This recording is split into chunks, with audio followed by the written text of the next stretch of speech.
রাধে রাধে বন্ধুরা, শুভ শারদীয়া শুভেচ্ছা জানাই সকল বন্ধুদের। পুজোটা যেন আপনারা সুস্থভাবে ভালোভাবে আনন্দে এই কয়টি দিন যেন কাটান। আজকে চতুর্থী। আজকে আমি যেটি রান্না করেছি সেটি হচ্ছে ছোলার ডাল। অষ্টমীর দুপুরে এরকম লুচির সাথে ছোলার ডাল থাকলে একেবারে দুপুরটা একেবারে জমে যাবে।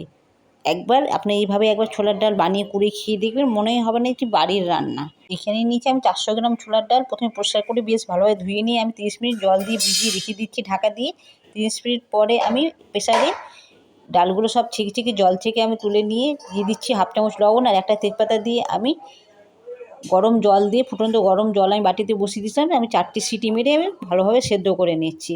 ডালটা সেদ্ধ হয়ে গেছে, গ্যাসটা অফ করে এখানে আমি প্রথমে আদাটি বেশ ভালোভাবে পেস্ট করে নিচ্ছি। আর নিয়েছি গরম মশলা হাফ চামচ, আর হাফ চামচ নিয়েছি গোলমরিচ গুঁড়ো, আর এখানে নিয়েছি একটা হাফ নারকেল। নারকেলটা প্রথমে আমি ছোটো ছোটো পিস করে ছিলে নিয়ে বেশ ভালোভাবে পেস্ট করে নিচ্ছি। দেখতে পাচ্ছি পেস্টটা আমার খুব সুন্দরভাবে করা হয়েছে। ততক্ষণ আমার ডালটি আমার সেদ্ধ হয়ে গেছে। এবার দেখে নিচ্ছি ডালটা আমার ভালোভাবে সেদ্ধ হয়েছে, খুব সুন্দরভাবে সেদ্ধ হয়ে গেছে, একটুও দানা নেই। এখানে কড়াইয়ে দিয়ে দিচ্ছি সর্ষের তেল, একটু বেশ পরিমাণে সর্ষের তেলটি দিতে হবে। আর দিচ্ছি 2টো শুকনো লঙ্কা, আর দিচ্ছি 1 চামচ মতো সাদা জিরে আর একটা তেজপাতা। ফোড়নটা ভালোভাবে ভাজা হয়ে গেলে এখানে দিয়েছি আদা পেস্ট। আদা পেস্টটা দিয়ে কয়েক সেকেন্ড বেশ ভালোভাবে ভেজে নিচ্ছি। তারপরে কয়েক সেকেন্ড ভাজার পরে আমি দিচ্ছি জিরের গুঁড়ো 1.5 চামচ। জিরের গুঁড়োটা দিয়ে আমি বেশ ভালোভাবে মশলাটি ভেজে নিচ্ছি।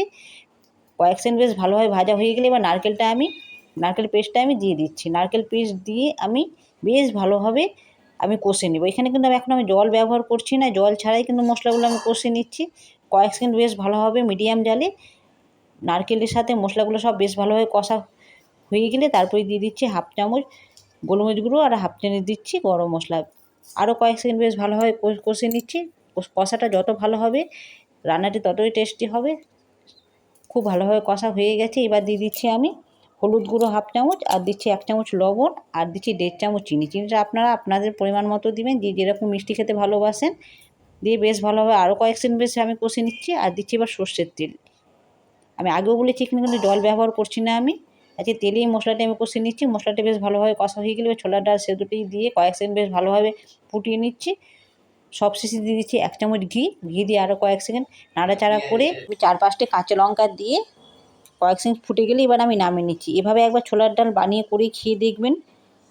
অষ্টমীর দুপুরটা এত সুন্দর একটা টেস্টি নিরামিষ ছোলার ডাল একবার না বানিয়ে করে খেলে টেস্টটা বুঝতে পারেন কতটা টেস্টি হয়।